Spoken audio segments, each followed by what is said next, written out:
ഇടുക്കി ലോക്സഭാ മണ്ഡലത്തിലെ NDA സ്ഥാനാർത്ഥി advocate സംഗീത വിശ്വനാഥൻ നമ്മളോടൊപ്പം ചേരുകയാണ്.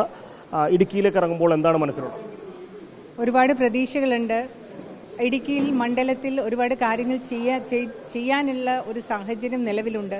അപ്പോൾ തീർച്ചയായിട്ടും ആ കാര്യങ്ങൾ നമുക്ക് ചെയ്യാനായിട്ട് സാധിക്കും എന്നുള്ള വിശ്വാസവും കൂടിയുണ്ട്. പ്രത്യേകിച്ച് മനുഷ്യനും മൃഗങ്ങളും തമ്മിലുള്ള സംഘർഷം ഇപ്പോൾ പ്രധാനപ്പെട്ട ഒരു വിഷയമായി അവിടെ വന്നിട്ടുണ്ട്.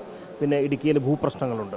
അങ്ങനെ ഇടുക്കിയിലെ അടിസ്ഥാന ജനവിഭാഗത്തിൻ്റെ നിരവധി പ്രശ്നങ്ങളെക്കുറിച്ച് ഹോംവർക്കുകൾ ചെയ്തിട്ട് തന്നെയാണോ ഇടുക്കിയിലേക്ക് എത്തുന്നത്? തീർച്ചയായിട്ടും കഴിഞ്ഞ നിയമസഭാ തെരഞ്ഞെടുപ്പിൽ നിയമസഭാ സ്ഥാനാർത്ഥിയായിട്ട് ഇടുക്കിയിൽ ഞാൻ മത്സരിച്ചിട്ടുണ്ട്. അന്ന് മുതൽ എനിക്ക് അവിടുത്തെ പ്രശ്നങ്ങളെക്കുറിച്ച് അറിയാം.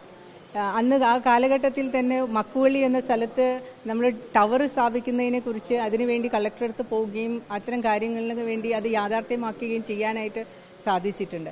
അതുപോലെ തന്നെ ഇന്ന് എനിക്കറിയാം ഇടുക്കിയിൽ വന്യമൃഗ പ്രശ്നങ്ങൾ ഏറ്റവും ഇന്ന് കർഷകരും സാധാരണക്കാരായ ജനങ്ങളും നേരിട്ട് കൊണ്ടിരിക്കുന്ന ഒരു വലിയ പ്രശ്നമാണ് ഈ പ്രശ്നം.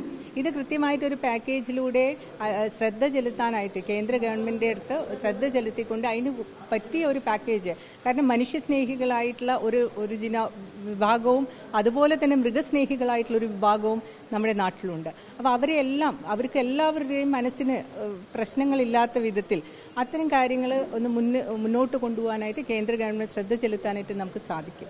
അവിടെ വിജയപ്രതീക്ഷകൾ എങ്ങനെയാണ്? നല്ല വിജയപ്രതീക്ഷയാണ്. പ്രത്യേകിച്ച് ഈ കാലഘട്ടത്തിൽ NDA എന്ന ആ പ്രസ്ഥാനത്തിൽ ഇവിടെ കേരളത്തിൽ ഒരുപാട് മുന്നേറ്റം നടത്താൻ സാധ്യതയുണ്ട് എന്നുള്ള സർവേ റിപ്പോർട്ടടക്കം മുന്നോട്ട് വയ്ക്കുന്നു. പിന്നെ അതുപോലെ തന്നെ മോദി ഗവൺമെന്റിന്റെ പ്രഭാവവും മോദി ഗവൺമെന്റ് ഡെവലപ്മെന്റ് ചെയ്ത് കാണിച്ചുകൊണ്ടാണ് ഗ്യാരണ്ടി ഇവിടെ പ്രഖ്യാപിച്ചിട്ടുള്ളത്. ആ മോദിയുടെ ഗ്യാരണ്ടിയിൽ ജനങ്ങൾക്കുള്ള വിശ്വാസം ഇന്ന് നല്ലോണമുണ്ട്. ആ വിശ്വാസം തീർച്ചയായിട്ടും NDA എന്ന പ്രസ്ഥാനത്തിന് ഒരുപാട് മുന്നേറ്റം ഉണ്ടാക്കാൻ സാധിക്കും എന്ന് തന്നെയുള്ള വിശ്വാസം.